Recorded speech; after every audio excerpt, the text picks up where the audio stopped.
o benefício da pensão por morte é para os dependentes. E aí, quem são os dependentes? São 3 classes de dependentes. São 3 classes. Então, visualiza isso. Joãozinho morre, Joãozinho falece. Quem pode receber a pensão por morte? Primeiro, é o esposo ou esposa, o companheiro ou a companheira, filho menor de 21 anos ou filho maior inválido. Essa é a primeira classe. Esposo ou esposa, companheiro ou companheira, filho menor de 21 anos ou filho maior inválido, doença mental ou intelectual. Se não tiver ninguém nessa classe, vamos para a segunda classe. A segunda classe são os pais. Então, se não tiver ninguém nessa segunda classe, vamos para a terceira classe. A terceira classe são os irmãos do segurado menor de 21 anos ou os irmãos do segurado maior de 21 anos inválido. Aí, a partir de agora, nós vamos dissecar, explicar para vocês sobre esses dependentes. Então, na primeira classe, é o esposo e a esposa. Sim, o esposo e a esposa, inclusive, muita gente tem dúvida, é um tabu, né, que foi gerado há muitos anos, porque antigamente, de fato, de acordo com a lei orgânica da Previdência Social, as pessoas, de fato, que recebiam a pensão por morte, elas não poderiam casar novamente.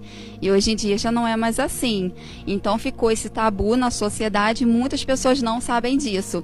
Então, esposo e esposa recebe, né, junta a certidão de casamento, está ali habilitado a ser dependente, recebe a pensão por morte e sim pode casar novamente. Teve uma senhora que foi até no escritório, eu me lembro disso, e aí ela foi me perguntar, né? Meu esposo faleceu, eu já estou recebendo a pensão por morte, que ela era esposa mesmo. Aí ela falou assim, poxa, que pena, só tô com um problema, é que eu não posso casar de novo. Ela falou pra mim assim, eu não posso casar, não, porque se eu casar novamente, eu vou perder a pensão do meu esposo, antigo esposo. Aí eu até brinquei com ela, doutor Roberto, eu falei assim, não, a senhora pode casar sim. A senhora pode casar, marca o casamento, me convida para o casamento porque eu quero comer bolo. Inclusive, se vamos supor que essa pessoa fique viúva novamente e esse segundo marido, a contribuição dele tenha sido maior e provavelmente a pensão por morte seria maior, ela ainda vai ter direito a escolher o melhor benefício para ela. Ela pode abrir mão de um que ela recebia um valor menor para receber um que ela vai receber, né, um valor maior. Só com essa dica aí já valeu a live. Só por essa dica aí já valeu. E aí, ainda na primeira classe, temos um caso polêmico, que é o companheiro e a companheira. O que seria isso? Então, o companheiro ou companheira são aquelas pessoas que não são casadas de fato, não têm certidão de casamento, mas que vivem como se casados fossem. E muitas pessoas não formalizam, né, não querem formalizar um casamento, vive como se fosse uma união estável, mas infelizmente quando acontece o falecimento, o óbito de um dos companheiros, e a pessoa começa a ter dor de cabeça, problema, porque é necessário comprovar a união estável para o INSS. É o famoso, na linguagem do cidadão, né? As pessoas estão juntadas, né? Eu já ouvi falar muito sobre isso. Estou juntado com o Beltrano. E juntei com fulana. E o que significa união estável? União estável é quando duas pessoas estão unidas de forma permanente, de forma duradoura e de forma pública, com fins de formar família. Tem que ter isso.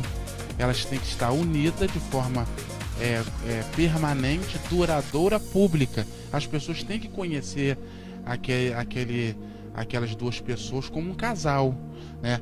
E com fins de formar família. Eu acho que aqui é que é a diferença da união estável pro namoro, né? Pro noivado, porque na união estável as pessoas estão unidas e o propósito é construir família.